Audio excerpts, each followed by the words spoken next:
Shalom, Izzy here with Holy Language Institute at holylanguage.com. I just finished filming the 27th lesson in our Mishnah Snapshots series. The Mishnah is all the earliest Jewish interpretations of the Torah written down, and some of it comes from the time of Yeshua of Nazareth, some of it comes from, a couple centuries before his time, and then some of it was developed about 100 years after his time before it was finally written down. And I love the Mishnah because it can help us to understand the New Testament better. You have to remember that the world of the New Testament and the world of the Mishnah, they were the same Jewish world, if you want to put it that way. And definitely the Mishnah can help us to understand the writings of Yeshua's disciples better, can help us to catch these personal glimpses of Jesus of Nazareth in his original Jewish context. Because remember, Jesus was Jewish, it means he still is. So if you want to get to know Jesus more closely, learning about his Jewishness and the Judaism even that he practiced, and the Jewish world that he lived in can definitely help you to bring you closer to him. So I want to give you one highlight from this lesson. So this is it talks here. I'm not going to get into like the whole what this specific little section of the Mishnah is about. But I just want to show you a little phrase here, and then we're going to springboard off that. It says, "And it can communicate uncleanness as something that covers a grave." That's the phrase I want to look at with you. The Hebrew for it, something that covers a grave, and you'll see in the notes here. See the little 3 there? That means there's a note waiting for you. So let's go down doodle doodle doodle doodle doodle doodle doodle to 3, and let's read the note and see what it has for us. Or seals a tomb, or covers a coffin, or blocks the entrance to a tomb. Now, what's interesting about this is it's just one word in Hebrew. It's just one word. And they have like these 4 different ways of trying to express this because, it's trying to describe what it actually does. So this thing, it covers a grave, seals a tomb, covers a coffin, blocks the entrance to a tomb. Listen, don't get scared right now. I promise this isn't going to go in a morbid direction. All right, this is actually going to be a very powerful thing for you as we unpack this together and connect some dots. So let's look at the Hebrew word here. Are you curious what the Hebrew word is? Where they have like 4 different phrases used to express it. The Hebrew word is right here, and it is golel. All right, a golel is what they would use to cover a grave, etc., etc., seal a tomb. Now, here's the interesting thing about Hebrew. You may know this already. This word here is a noun, golel. But every word in Hebrew comes from a verb. So Hebrew is a very, very action-oriented language that way. And if you really want to understand what a Hebrew word means, like get the fuller sense, you want to look at the verb that it comes from, the action word. And then sometimes you can also look at its related words, because every Hebrew word belongs to a family of related words. This would definitely be an example of looking at the action word behind this, because it's going to give us a really powerful revelation. All right, so let's look at this together. This is from Jastro's Dictionary of Hebrew. You can get this from the resources page of our website at holylanguage.com. Galal is the word, that's the verb from which we get this noun golal, and it means to roll along with. And then it has a whole bunch of different senses, like kind of spin-off senses. Like, for instance, one of them is animal poop. But that's not the one that we're going to be talking about here. Galal, the big idea here is just to remember that it has the sense of rolling along with, all right? Here's another example, galal. You get this word for like untrimmed stone or cobble. They're all related in Hebrew, which makes Hebrew really fun to look at, like how different words are related to each other, through their specific verbs that they come from. We're not going to go there right now. Just remember that galal, the primary sense is to roll along with, all right? Now here's one specific sense that I wanted to point out to you here. Galal, so again, to roll or to unfold or fold. It can actually have the sense, as is explained here, of rolling up a scroll, like a Torah scroll. Or unrolling it when you're going to read from the thing and then rolling it back up when you're done. I don't know if you've ever been to synagogue before, or maybe you even worship in a synagogue context. But if you've been to a synagogue service on Saturday morning, then you've seen how the Torah scroll is taken out, and it's paraded around, and then 7 people go up and read from it, and then 2 people go up. The first guy or gal, they have a special job called Hagba. They lift up the scroll and they turn around so everybody can see the passage that was read. That's called Hagba. Then they sit down and someone else helps them to roll the scroll back up and get it ready to put away. The job of that second person is called Galila. And Galila comes from this verb galal, to roll, or to unroll or to roll up. All right. So keep that in your mind. There are lots of other Hebrew words from this, like the Hebrew word for a wave is gal. The plural is galim. Why? Because what do waves do? They roll along. The Hebrew word Galilee. In Hebrew it's Galil. It comes from the same verb. And there's some really interesting connections there that I don't have time to get into with you right now. Anyways, as you can see, this is a really big word. Now, where am I going with all of this? Where I'm going is this is also the Hebrew word for revelation. All right? So this word to roll away, to roll up or unroll, it also means to reveal. Now, this is really powerful in and of itself. When we think about this, the Hebrew word to unroll a Torah scroll, it means to reveal. It's the Hebrew word for revelation. Isn't that interesting? There's this connection between those two words. But where this really gets neat is when we start looking at the Hebrew word for revelation as it's used in the writings of Yeshua's disciples in the New Testament. Now, here is one of the earliest translations of the New Testament into Hebrew. This was done by Ezekiel Margoliouth in 1817, and this is the only version that I'm aware of that was also written with the cantillation marks, so that you can sing it to a traditional Jewish melody. You can see the little cantillation marks like there, and there, and there are a couple of them. Now I actually have this entire manuscript on the website at holylanguage.com. If you go to the resources section, there's another section. There's a section there called a Heritage Library, and it has this collection of some of my favorite books in PDF form from my own personal collection. I'm a Hebrew teacher and I've been at this for a long time, and I have a beautiful collection of ancient Hebrew manuscripts and historical books and whatnot. One example would be, did you know that the first governor of the Pilgrims, Plymouth Colony, William Bradford was his name. He was a Christian Hebraist. He was a Christian and he loved the Hebrew language and he studied it. And most copies of his journal, they leave out the front 20 or so pages, which are all of his Hebrew lessons and exercises. So but I recovered those, and I have a copy of that. For instance, it's part of American history and part of part of American heritage on that Heritage Library page. Anyways, I also have this very, very early version of the New Testament in Hebrew. And, there are other versions out there like Franz Delitzsch's or Yitzhak Zalkinson's, or, the translation of the Peshitta Aramaic New Testament into Hebrew, or the modern Hebrew. And we have all of those on our website at holylanguage.com in the resources section. You can check those out. But I wanted to show you this one because it's so beautiful, and it doesn't get a lot of people aren't even aware of it. So anyways, check this out. This is the first page in the book of Revelation. In Hebrew, it's referred to as why is it called Revelation? Because of the opening phrase, the revelation of Yeshua the Messiah. This is how it reads in Hebrew: Hit Galut Yeshua HaMashiach. So this is the Hit Galut, the revelation of Yeshua the Anointed One, the Messiah. That Hebrew word for revelation, guess where it comes from?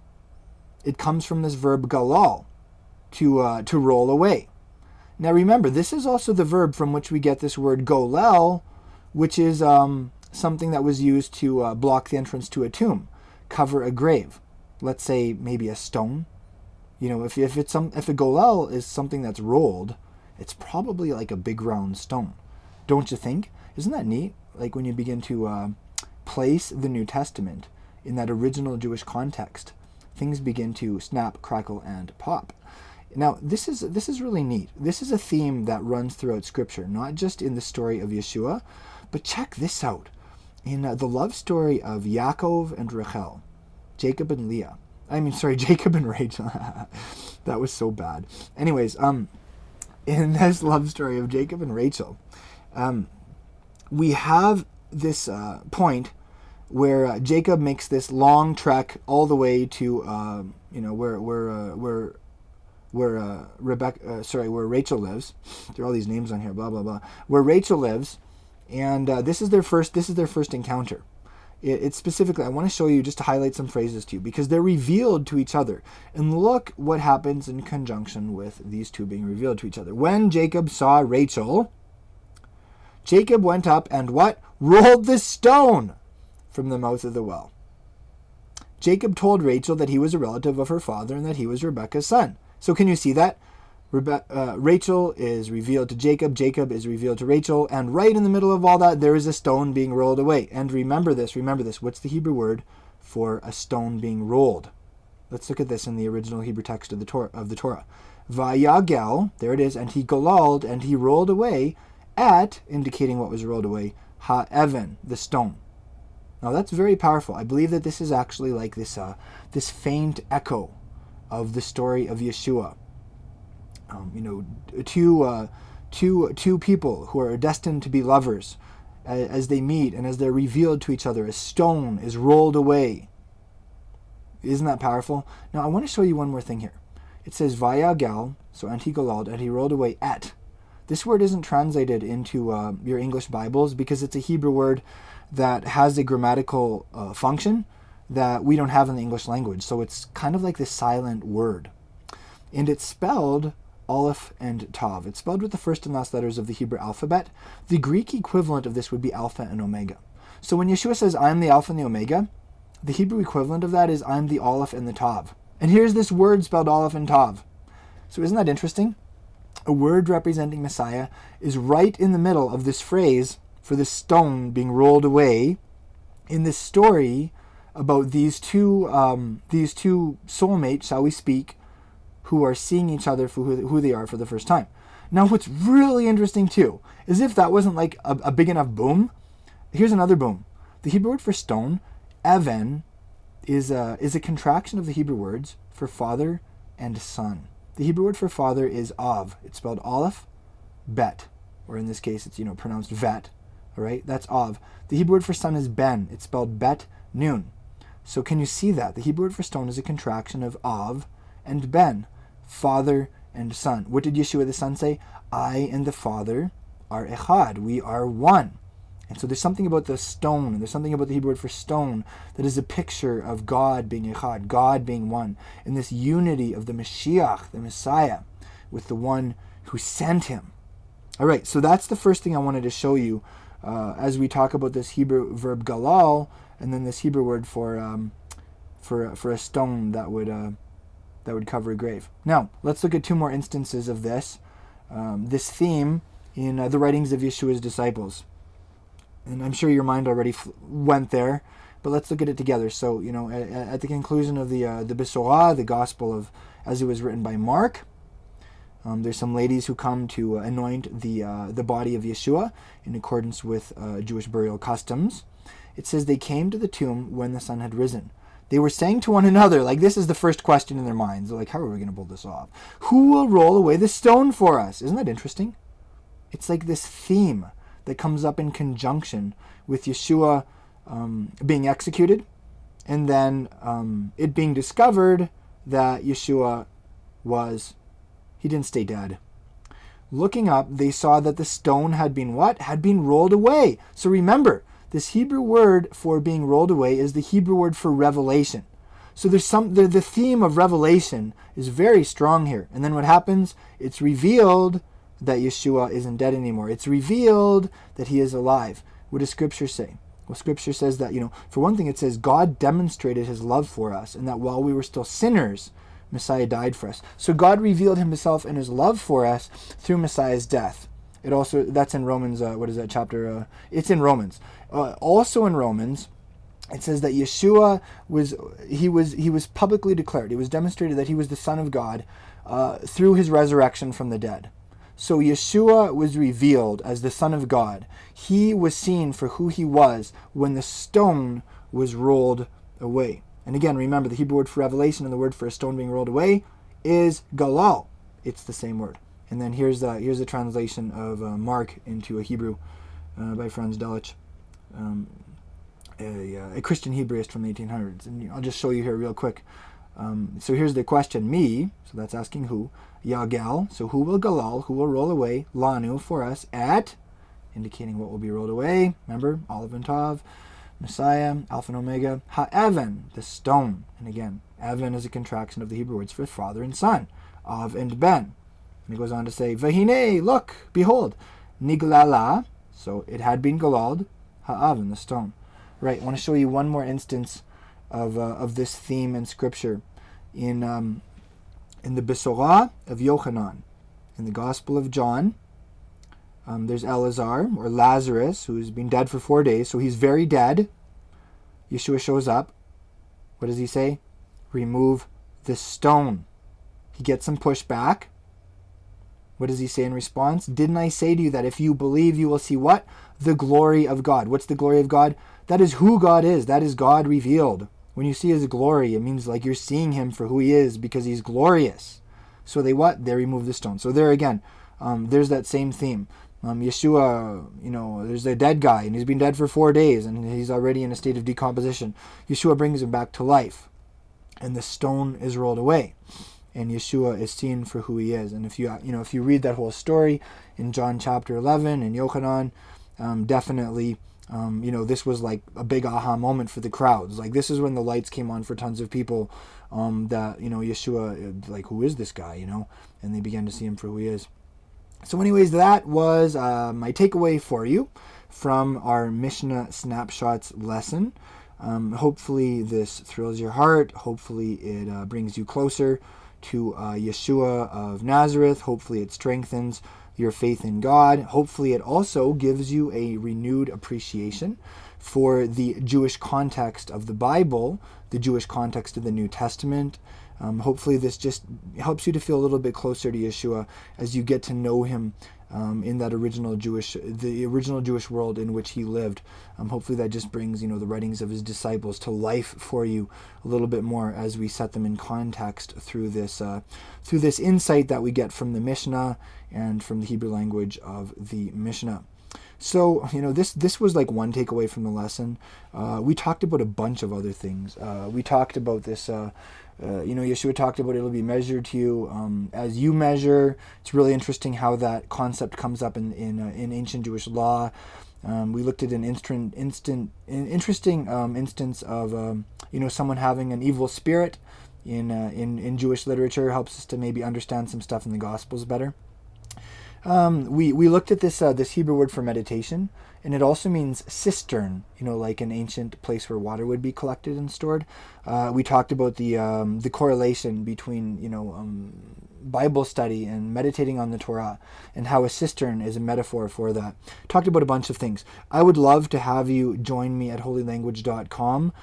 Become a part of our community. I like to call us a tribe all around the world where our focus is on following Yeshua of Nazareth in a Hebrew way, coming to know him more closely in that original Jewish context of the Bible. It's very affordable to join and learn with us. It's $20 a month, and that goes for your whole family. And so come check us out at holylanguage.com, and do feel free to share this takeaway. I love all of you, and I'm just happy to do whatever I can to be a blessing to you and to be a blessing to your spiritual journey and your relationship with God. Thanks for joining me in this little Mishnah Snapshots takeaway.